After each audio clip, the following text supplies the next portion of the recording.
The psychic told her that in your previous life, Tom Cruise was your husband, Richard Gere was your father.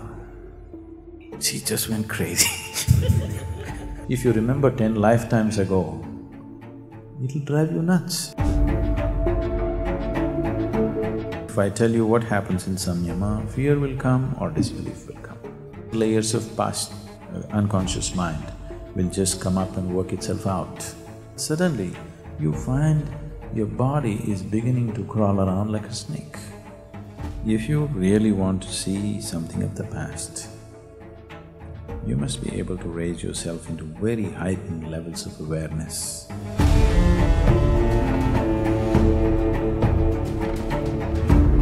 Namaskaram, Sadguru.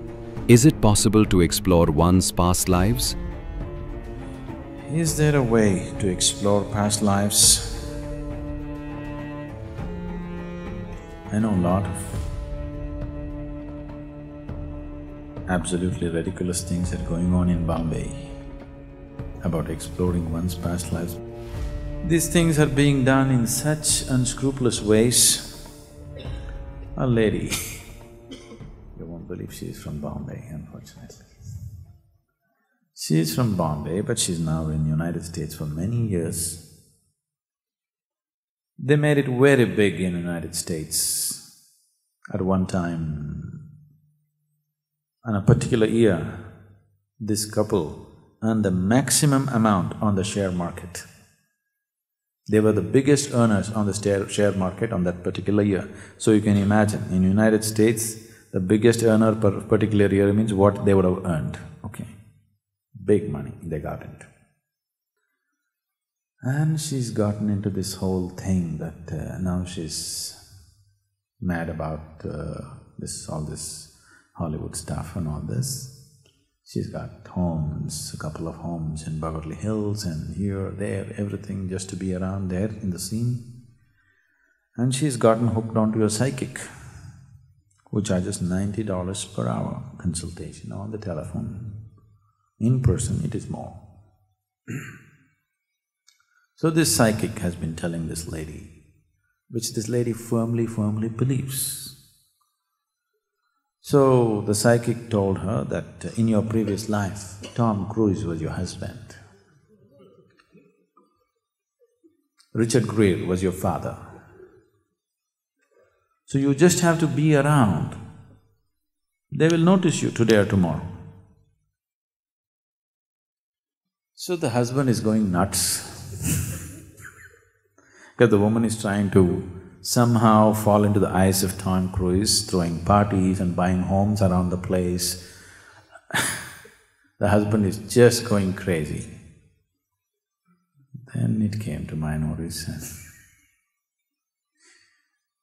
so somehow this lady landed up with me and she's 100% sure that in her previous life Tom Cruise was her husband.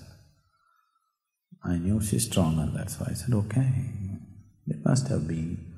But I also knew Tom Cruise in his last life. He was one of the ugliest human beings in his last life, do you know? Huh?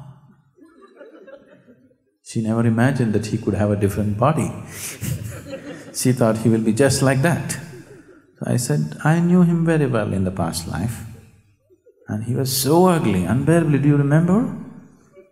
She just went crazy.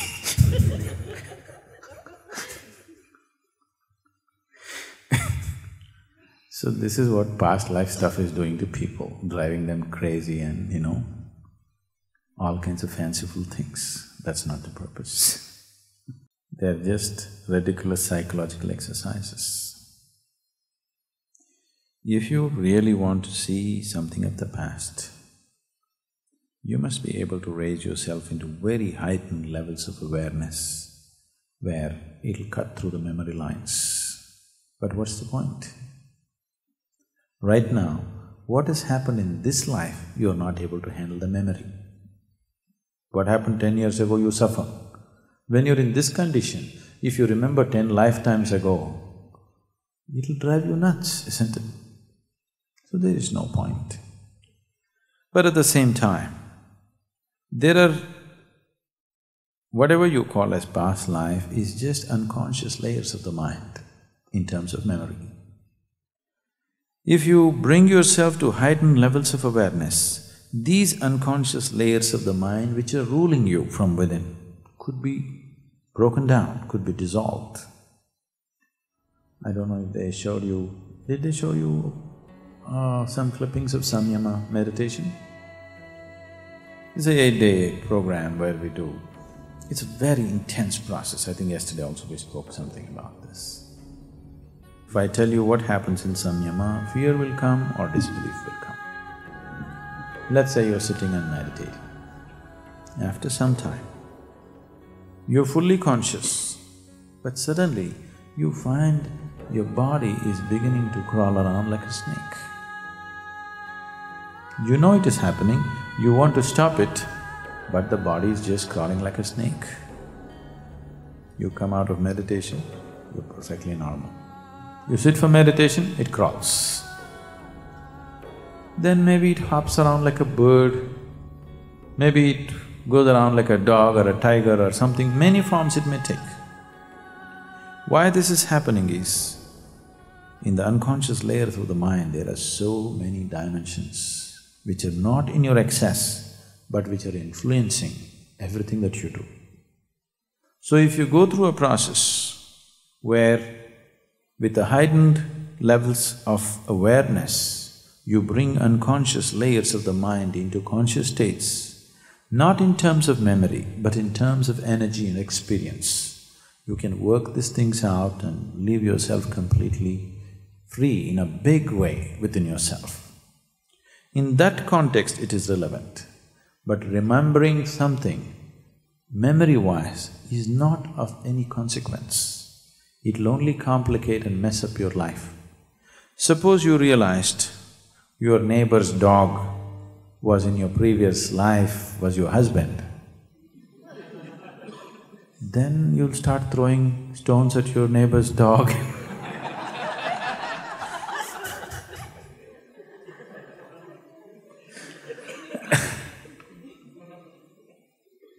I don't know whether you'll go and kiss him or you'll throw stones at him. Both ways it's dangerous, isn't it? Because he doesn't remember. You're throwing stones at him, you'll get into trouble with the neighbor. If you want to kiss him, you'll get in trouble with the dog. So, it's not safe for you, it's not necessary for you. But on a different plane, if you can bring it into your experience without going through the memory process, then it becomes a way of liberating yourself in a certain way. Samyama is a very… What we do is known as karma samyama. There are various types of samyamas, that's why it's karma samyama, where layers and layers of past unconscious mind will just come up and work itself out if you move to a certain level of intense awareness. No suggestions are given to you, no guidance is given to you. See, what happens in the mind is never trustworthy. Mind can deceive you in a million different ways. But what happens in the body is real, isn't it? Yes? Has your body ever lied to you? Your mind has lied to you a million times, isn't it so? Body has never lied to you. So that's why we always want these things to happen physiologically, energy-wise, not on the level of the mind, because mind is capable of unlimited hallucination. It can create anything and make you believe it's real.